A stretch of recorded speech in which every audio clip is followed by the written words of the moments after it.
I've decided to build a new lumber mill. My old one has served me well, but really I made it with garbage and it worked pretty well, but it's a little finicky and it's not as good as I can make one now. And plus I want to do one that's not a bandsaw.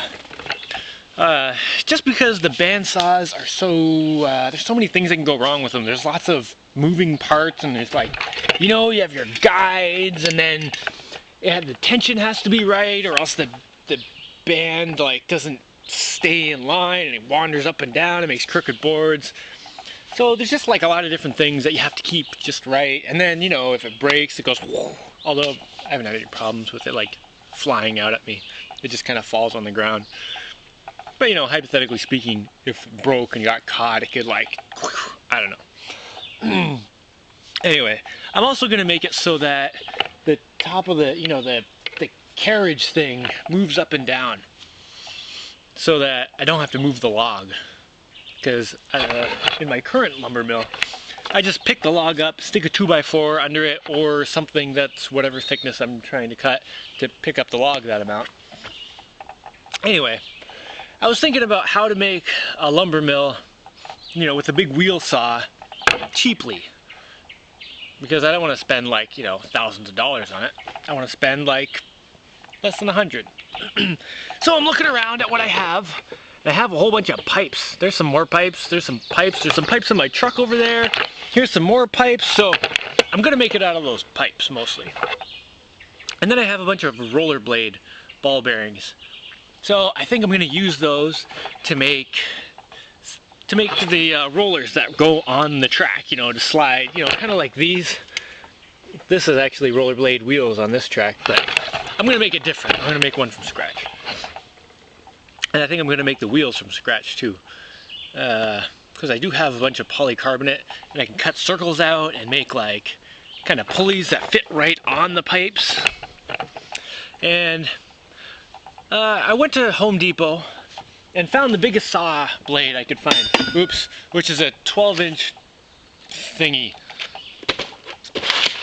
Oh, and even on the picture here, look, it says it can do cross cuts or it can do longitudinal rip cuts. Which is good because I'm going to be cutting the long direction on the wood, you know, with the grain. And I wanted to get a saw blade I could just find at any store. Because I didn't want to make this like a $200 saw blade kneading machine. So I'm going to figure out how to make it using this. And it's going to go horizontally like this to make cuts. And I figure I can make extra wide cuts by, you know, having this movable. So it could go down one side and then come to the other side and go back. And then I can get like probably like a 10-inch cut or a 10-inch wide board out of a 12-inch blade by making two 5-inch cuts, one on each side. You know, I lose an extra inch in the middle because I have the stick that goes through, otherwise known as the drive axle or something. And then I'm also going to make the blade tippable, so you can go like this. So you can go, and then if you want to just cut off that 5-inch piece, you can go, and you know, that way you also don't have to square off the whole log before you start doing cuts. You can just take your thing and go, and then go, and then, you know, and then go, and then just like pop off the sides, and then you can start cutting, you know, wide boards of lumber and stuff. I hope that makes sense. So I decided I was going to do this like yesterday, and I ordered a few parts, some bearings. I think it was like $60 worth of stuff, like a belt, some bearings, and stuff like that. It should be here soon. And right now I'm just looking at all the garbage I have lying around and seeing what I can use to make it. So I'm going to start thinking about making the track part, like this part. I'm not going to use this one though. I'm going to make a better one. Jeez, who's that camera person? It's like they were trying to video while like fighting off a swarm of bees or something. Whoa! Oh my gosh, it's a swarm of bees! Recommended tools. Miter saw. 12-inch slide miter saw. Oh, well that's it. Where's homemade death machine? There's got to be homemade death machine on here somewhere. Oh, that's what this is. That represents homemade death machine. Oh, okay. Yeah, I'm covered. Okay, so I'm gonna have like 2 pipes for tracks, and then there's gonna be like these 2 things, and this will have wheels on the bottom of it. This will have wheels on the bottom of it, and maybe there'll be 4 actually, but I'll just use 2 right now. And those will slide up and down. And because there's 2 of these like up here too, it'll keep them from getting wobbly, and it'll keep them straight in line. Yeah.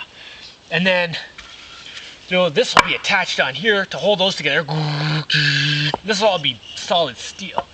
And then there'll be this piece of stuff here that isn't attached but can slide. It'll probably have like a piece like this that's attached here, and so this can slide left and right.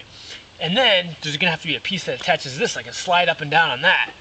So that way the blade can go and then up and down on this thing to go. And then I need another thing where it can flip. It has to have like bearings in the front and the back. So, and then the motor will be sticking up here. I'll just have to make sure it's like in a spot where when it flips it won't get in the way. So it'll be like here. So when it flips it'll still be up. And yeah. And then it'll be like, and I can go cut stuff and then yeah, I think that's it. Okay, I think I got it worked. Of course my track will have, you know, pieces that going across to hold them parallel. Like a kind of like a ladder, a big ladder though. The first thing I was gonna do was make the wheels to go on the track to slide back and forth, but the belt on my drill press broke earlier today, so I have to go get a new one. There's not really time to do that today because the sun's almost gone, so I'll just do that tomorrow. Oh, waiting for parts, waiting for parts. Oh, I'm gonna have to go find something else to do.